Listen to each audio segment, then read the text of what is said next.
Yankees fans, buckle up, because the conversation around this offseason is getting louder and more intriguing by the day.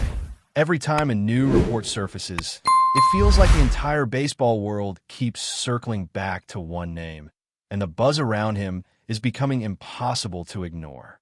When a survey came out with that big question about whether Kyle Tucker would land a $400 million deal, most executives did not hesitate to give their opinion. 10 out of 16 believed he would fall short of that number, which honestly opens a door that should make the Yankees perk up immediately. If the market is sliding under that massive figure, then the Yankees need to be involved from the first moment. They cannot afford to sit back and let another team swoop in while they wait around. The Dodgers are also lurking, desperately seeking an outfielder, and naturally their name comes up every time a major player hits the market. There's always the scenario of them reconnecting with Cody Bellinger, a familiar face they know well. Yankees fans love the idea of Cody too, and it is understandable. But something interesting came out of the executives' predictions that complicates this picture in a good way for New York. When they were asked where they believed Tucker would ultimately sign, the answers were scattered across several teams, but the majority pointed directly to the Yankees. When 6 executives put the Yankees at the top of the list, you cannot dismiss it as random. These people follow patterns, behavior, and front offices closely, and their instincts rarely come from nothing. The idea of Tucker choosing New York feels more realistic when you consider his background. He is a Tampa area guy, and there has always been that historical soft spot the Steinbrenner family has shown for players from that region. Combine that with the team's constant search for consistency in the outfield, and suddenly the pieces begin fitting together.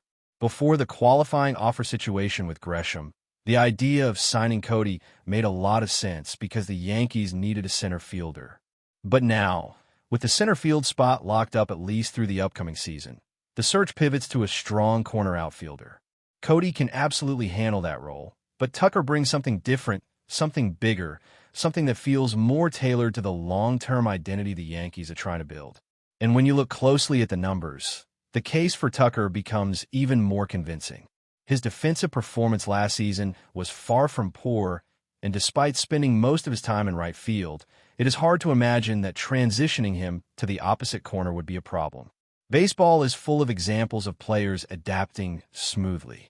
Cody himself came up as a first baseman before turning into one of the league's best defensive outfielders. No one is saying Tucker would instantly become a defensive marvel in left field, but he is far from a liability. What the Yankees would gain offensively more than makes up for any learning curve defensively. The bat is where the conversation truly changes. You're talking about a player who consistently produces at an elite level, a hitter who can change the course of a lineup instantly. Last year, he hit over 260, blasted more than 20 homers, and posted an OPS north of 840. His adjusted OPS was nearly 20 points higher than Cody's, and his production away from home was exceptional. If you take those road numbers and imagine them over 81 games in Yankee Stadium, the projection becomes mouth-watering. We're talking about a player who could settle into 35 to 40 home runs per season without needing a career year to get there. The comparison to Curtis Granderson makes sense, but with fewer strikeouts and a stronger approach overall, Tucker offers a more complete offensive presence. He is the type of hitter who thrives in moments where the team needs a spark. He drives and runs, he handles pressure well, and he lengthens a lineup in a way that forces opposing pitchers to approach the Yankees completely differently. Slotting him alongside Aaron Judge would give New York one of the most intimidating 1-2 punches in the league. It is hard not to get excited imagining pitchers having to navigate through them, especially in the Bronx where a fly ball can turn into a celebration in a heartbeat. Even with all of this excitement, some people forget to mention the one concern that does exist with Tucker: his health. When he is on the field, he is unquestionably one of the top 10 bats in Major League Baseball. But staying on the field matters, and last season was a reminder of that. His first half was spectacular, his second half the opposite, mostly because he was dealing with an injury that limited his availability. Playing in only around 70 games changes the perception of season, but those 20-plus home runs he still managed showed how dangerous he is even when not at full strength. If he stays healthy, he is a franchise-altering player. That is the gamble, but the upside is simply too big to ignore. And even with that concern lingering, it is clear that compared to Cody, Tucker offers the stronger, more dependable long-term profile. Cody is a tremendous athlete, a smart baseball player, and someone who has a high ceiling, but consistency has always been the challenge. His track record swings between elite and average from year to year. The Cubs moved on from him quickly after signing him. The Dodgers had already non-tendered him, and the pattern suggests that teams love him but do not fully trust the long-term outlook. Tucker, on the other hand, brings a steadier performance history. When he is healthy, he produces. It is as simple as that. Every executive surveyed seems to understand that dynamic as well. When asked which of the four major players was most likely to return to their current teams, Cody received 0 votes. Not one. That does not mean he is a bad player. It simply means that the industry does not view him as someone whose team is desperate to keep. There was even one executive who floated the possibility that Cody's most likely landing spot could be the Yankees, which adds yet another wrinkle to this already complicated scenario. What really adds fuel to this entire conversation is the way front offices around the league are evaluating Cody Bellinger compared to the rest of the market. It is almost strange to see how he can be viewed as one of the most talented free agents available and yet still be the one who receives the least confidence when executives are asked whether he will remain with his current club. The fact that he did not earn a single vote in that portion of the survey shows how wide open his future really is. Teams admire his upside, but they also remember the valleys, the unpredictable stretches where his swings seemed to disappear for months at a time, and no one could figure out whether it was mechanical, physical, or simply a product of inconsistency. His run with the Cubs is a perfect example. He had an unbelievable season in 2023, parlayed that into a multi-year deal, and then the very next season, he put up numbers that made Chicago completely rethink their commitment. When a team signs a player, puts trust in him, and then trades him away after 1 year for next to nothing, it tells you something about how they assess the risk long term. The Dodgers had their own history with him, and that story follows him everywhere he goes. This was a player who once won an MVP, someone who was supposed to be the face of the franchise for the next decade, and yet they chose to non-tender him. A decision that only happens when a club truly believes that the future is more uncertain than the public realizes. After back-to-back difficult seasons, they reached the point where even that MVP resume was not enough to keep him in the building. All of that lingers when teams consider whether to invest a massive long-term deal in him now. They see the flashes of brilliance, the athleticism, the defensive versatility, the smooth swing when everything connects. But they also see the slumps, the injuries, the abrupt drop-offs, and the growing list of former clubs that seemed eager to move on. Kyle Tucker does not carry that same cloud. His issue is not inconsistency, but durability. When he is healthy, he puts up numbers that place him among the top hitters in the entire league. His bat speed, his barrel rate, his ability to hit to all fields, all of it remains at an elite level year after year. That is why the Yankees were so interested in trading for him previously. The idea that Brian Cashman was willing to put together a package involving Ben Rice, Luis Gil, and a choice between top prospects shows exactly how much the organization values Tucker's talent. That type of offer does not get built around someone they view as an average player. It is constructed around someone they believe can anchor their lineup for the next 5 to 8 years. And when Cashman spoke recently, he did nothing to downplay that interest. It was clear that Tucker is a name that sticks in his mind, a name he mentioned multiple times without hiding it behind vague language or generic offseason talk. Cashman is often careful with his words, but when certain players come up, he cannot help but give away how much he admires the skill set. The fact that he talked about Tucker in a more enthusiastic tone than usual is part of why so many people around the league believe the Yankees will make a serious push. He mentioned Cody as well, but it is the way he talked about Tucker that made people listen more closely. There is also an added layer to the Yankees' offseason plans that could push them toward making a big splash. Reports have circulated suggesting that they have significant interest in a young Japanese star, a player whom many believe could develop into a legitimate rotation piece or high-leverage arm. When Cashman was asked about him, some fans joked that it sounded like he did not even know the player's name. But that moment might have been more strategy than anything else. Sometimes a general manager keeps his tone neutral on purpose to prevent other teams from sensing how serious the interest truly is.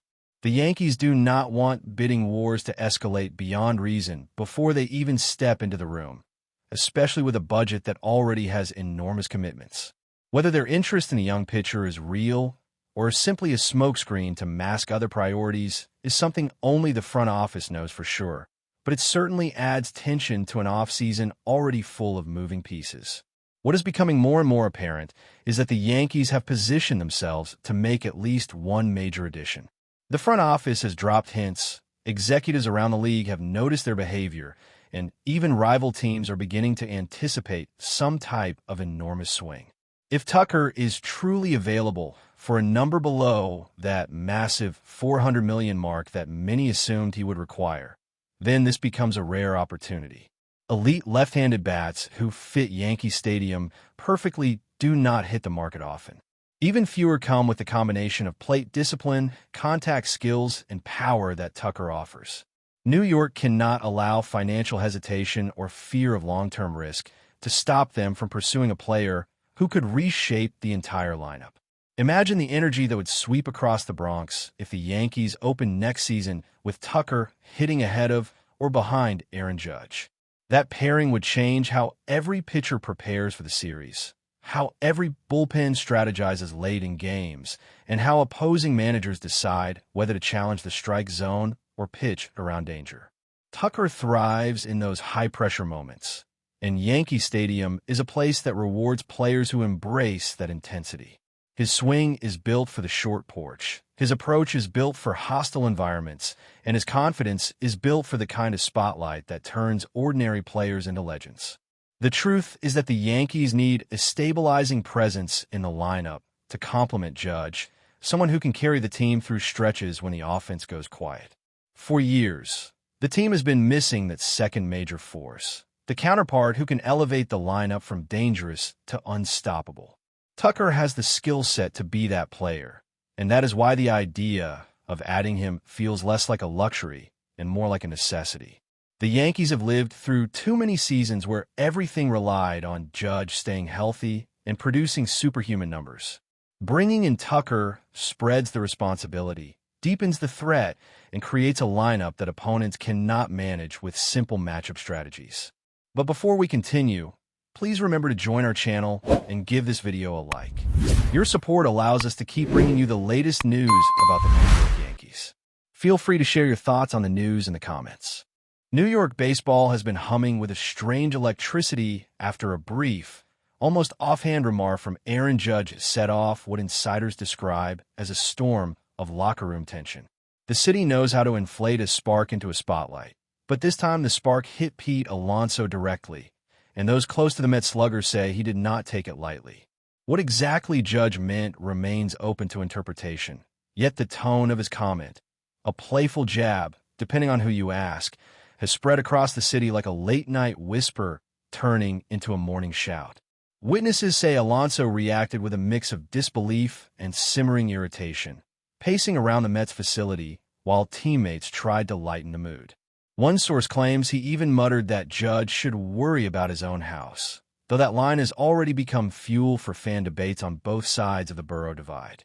Those who know Alonso well insist that he is not someone who angers easily, which only adds weight to the sense that something deeper might be brewing beneath the surface. Rumors now swirl around whether the two sluggers have been quietly competing for more than just on-field dominance. Talk of off-season comments, private conversations, and long-standing competitive tension have bubbled up again, as if the city itself were eager to stir the pot. Club officials, unsurprisingly, are trying to downplay the whole situation, describing everything as harmless noise. But that phrase has done little to cool the growing narrative that Judge may have struck a nerve he did not intend to hit. Fans from both sides have taken to social media with theories ranging from simple rivalry to full-blown personal dispute. Yet the truth remains wrapped in shadows and sideways glances. What is clear is that Alonso's reaction has given New York's baseball world something to chew on, something that feels bigger than a casual comment. Whether this turns into a full-scale storyline or fades into the usual city chatter, one thing is certain. The Berberinho is real, it is loud, and it is far from over. That's it for this update. If you enjoyed the video and want to keep receiving exclusive news about the New York Yankees, please subscribe to our channel and give us a like.